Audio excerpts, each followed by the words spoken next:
जय हिंद दोस्तों। आज हम इस वीडियो में क्लास 10 सब्जेक्ट मैथ चैप्टर 7 निर्देशांक ज्यामिति के ऑब्जेक्टिव टाइप क्वेश्चन कराएंगे। तो आप इस वीडियो को शुरू से अंत तक देखिए। कहते हैं मंजिल उन्हें नहीं मिलती जिनके ख्वाब बड़े होते हैं, बल्कि मंजिलें उन्हें मिलती हैं जो जिद पर अड़े होते हैं।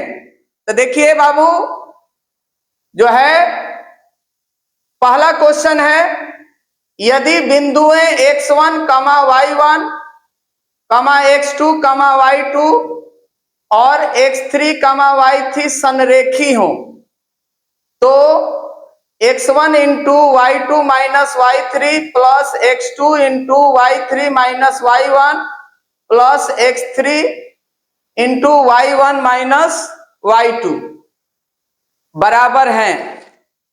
तो ध्यान रखिएगा, जब त्रिभुज का क्षेत्रफल, मतलब कहने का मतलब है कि जब तीन बिंदु संरेखी हो तो त्रिभुज का क्षेत्रफल क्या होता है बाबू?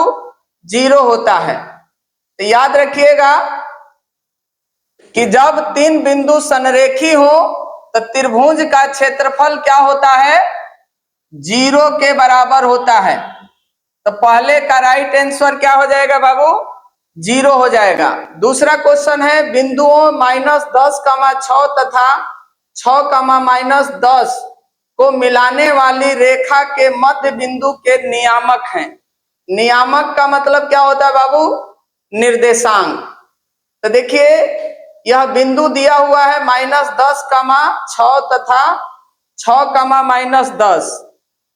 तो -10 जो है बिंदु, इसको x1 मान लेंगे और 6 को y1, और दूसरा बिंदु क्या है? 6 जो है x2 मान लेंगे और -10 को y2। तो मध्य बिंदु के निर्देशांक का फॉर्मूला क्या होता है? x1 प्लस x2 बटा में 2, y1 प्लस y2 बटा में 2। x1 का मान है -10 और x2 के मान है प्लस के 6 बटा में 2, y1 के मान है 6 और y2 के है -10 बटा में 2। 10 में ले, -10 में से 6 जोड़ देंगे तो माइनस के 4 बटा 2, और माइनस के 10 में ले प्लस के 6 जोड़ देंगे तो माइनस के 4।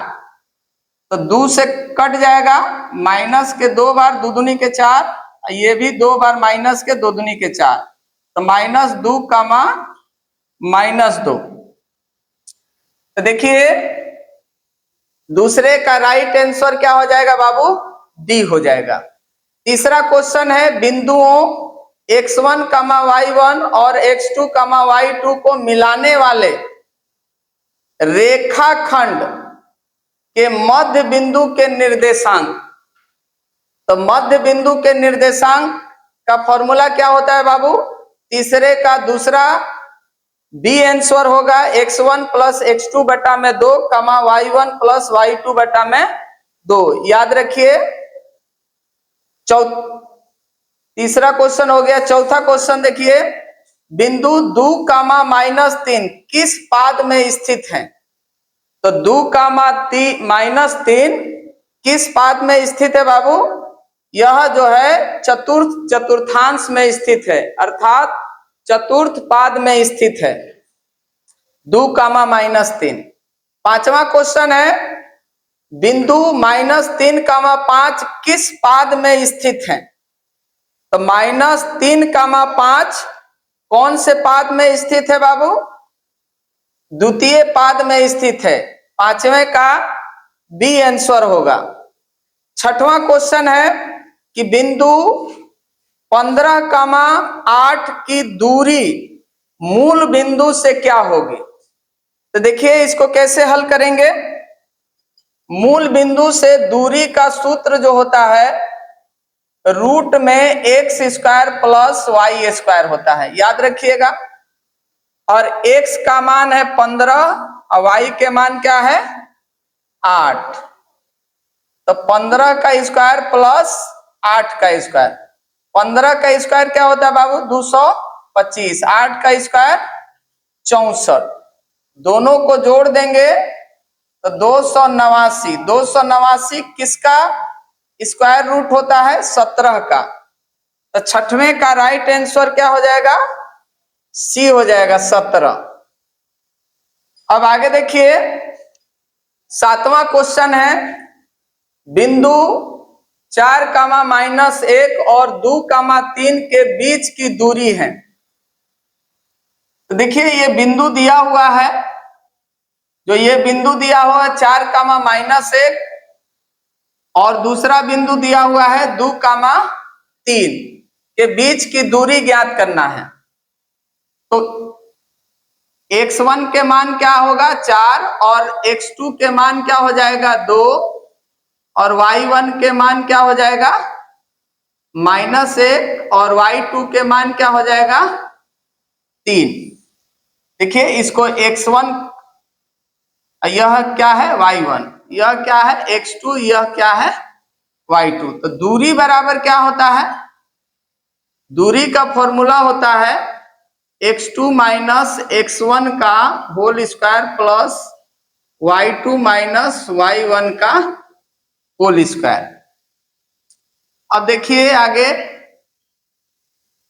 x2 का मान क्या है 2 और x1 का मान है 4, तो माइनस का 4 का होल स्क्वायर हो जाएगा 2 माइनस 4 का होल स्क्वायर प्लस y2 क्या है बाबू 3 है और माइनस का y1 माइनस का 1 है तो प्लस का 1 हो जाएगा होल स्क्वायर।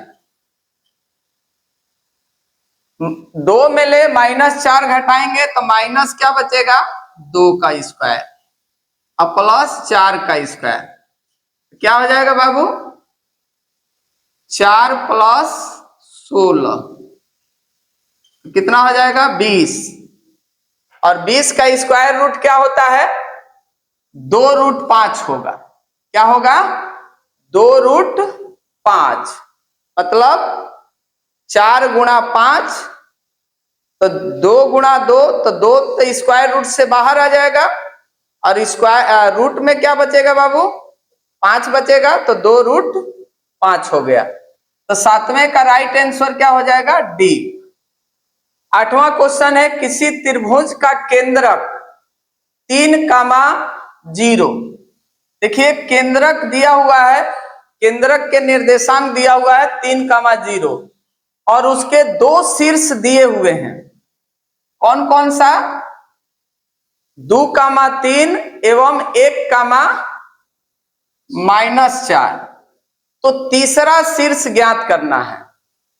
मतलब कहने का मतलब है कि x1 y1 x2 y2 यह दिया हुआ है और यह x और y दिया हुआ है, तो x3 और y3 जो तीसरा शीर्ष है वह ज्ञात करना है।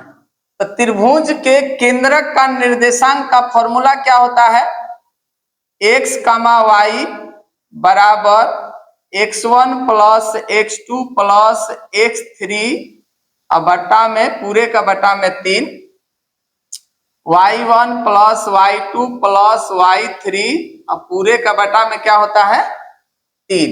अब जो मान दिया है उसको रख देंगे, तो 3,0 और x1 का मान क्या है 2, x2 का मान कितना है 1, x3 के मान ज्ञात करना है और बटा में 3, y1 के मान क्या है 3 और y2 के मान कितना है -4 और y3 के मान ज्ञात करना है। अब क्या करेंगे दोनों से तुलना कर लेंगे, तो 3 बराबर 2 और 1 3 प्लस x3 बटा में 3, तो 9 - 3 बराबर x3, तो x3 बराबर क्या हो गया बाबू 6, x3 का मान क्या आ गया 6 आ गया। अब इससे तुलना कर लेंगे, 0 बराबर -1 प्लस x3 बटा में 3, तो x3 बराबर क्या आ गया 1। x3 का मान कितना आ गया 1, सॉरी x3 नहीं होना चाहिए, y3 होगा। क्या होगा y3। y3 का मान क्या आ गया 1, तो 6,1। तो 8वें का राइट आंसर क्या हो गया 6,1। अब 9वां क्वेश्चन है, बिंदुओं a cos थीटा 0 तथा 0 a sin थीटा के बीच की दूरी है। तो बीच की दूरी देखिए, ये x1 हो गया, ये y1, मतलब a cos थीटा x1 के बराबर मान लेंगे और 0 को y1 के बराबर मान लेंगे। और दूसरा बिंदु दिया हुआ है x2 0 हो जाएगा और y2 a sin थीटा हो जाएगा। तो दूरी बराबर क्या होता है, दूरी बराबर x2 माइनस x1 का whole square plus y2 minus y1 का होल स्क्वायर, यह दूरी का सूत्र है। अब जो मान है यहां रख देंगे। x2 का मान क्या है 0 माइनस x1 का मान क्या है a cos थीटा का होल स्क्वायर प्लस y2 के मान क्या है a sin theta minus y1 के मान क्या है 0, इसका होल स्क्वायर पूरे का। तो क्या हो जाएगा, अब 0 में से माइनस a cos थीटा घटाएंगे तो क्या हो जाएगा माइनस a cos थीटा का होल स्क्वायर। तो इसको हम लिख सकते हैं a square cos square theta plus, अब a sin थीटा माइनस 0 करेंगे तो a sin थीटा का होल स्क्वायर होगा। तो a square sin square theta, तो इसमें से क्या करेंगे a स्क्वायर कॉमन ले लेंगे तो cos square theta plus sin square theta होता है।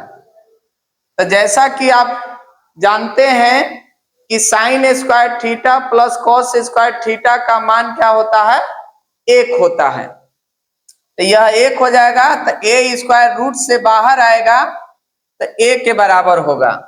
तो 9 का राइट आंसर क्या हो जाएगा a होगा।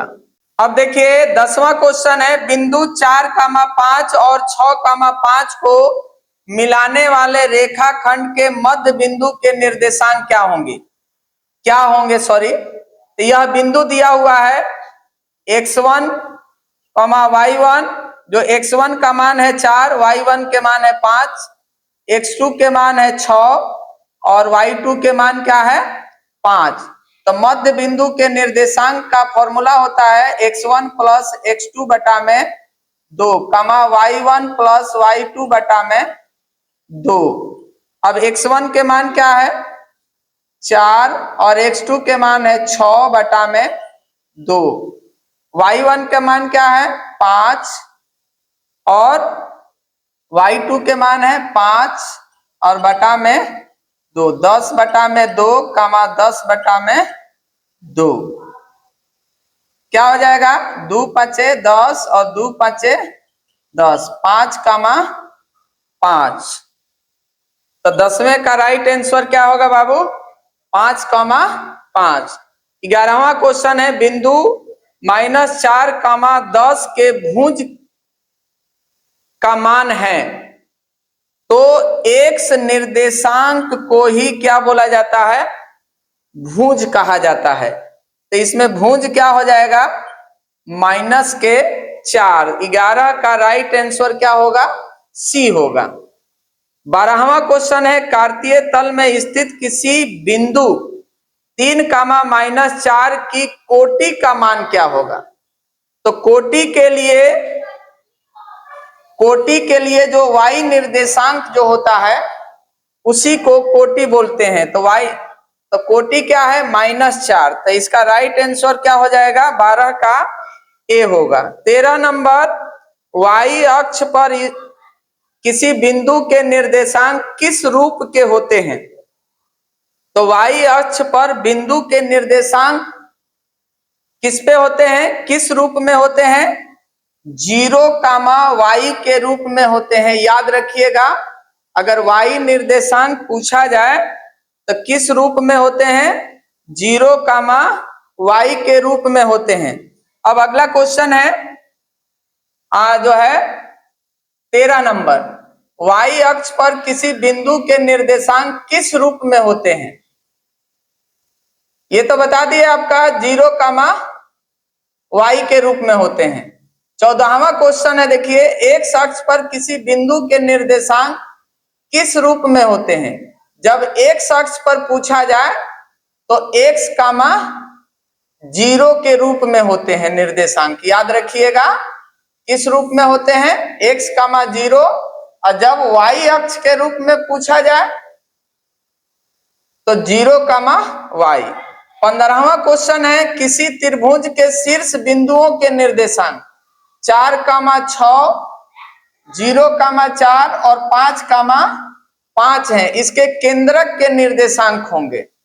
तो देखिए यहां दिए हुए हैं बिंदु, x1 के मान है 4 और y1 के मान है 6, x2 के मान है 0, y2 के मान है 4, x3 के मान है 5, y3 के मान है 5। तो केंद्रक के निर्देशांक का फॉर्मूला क्या होता है बाबू? x1 plus x2 plus x3 बटा में 3, y1 प्लस y2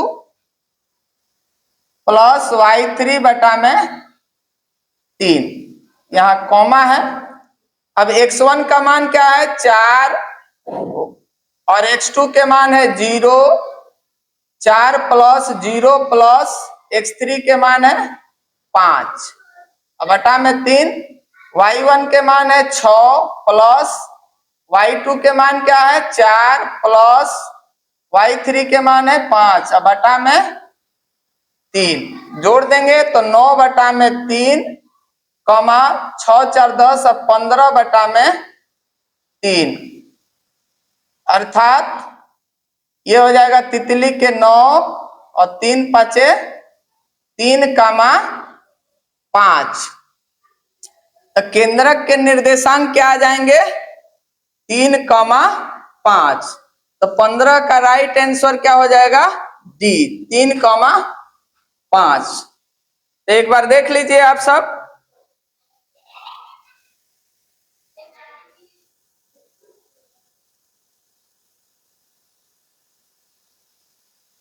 और उम्मीद है आप सबको यह वीडियो पसंद आया होगा। तो इस वीडियो को अधिक से अधिक लाइक कीजिए, कमेंट कीजिए, सब्सक्राइब कीजिए। Thank you. जय हिंद दोस्तों।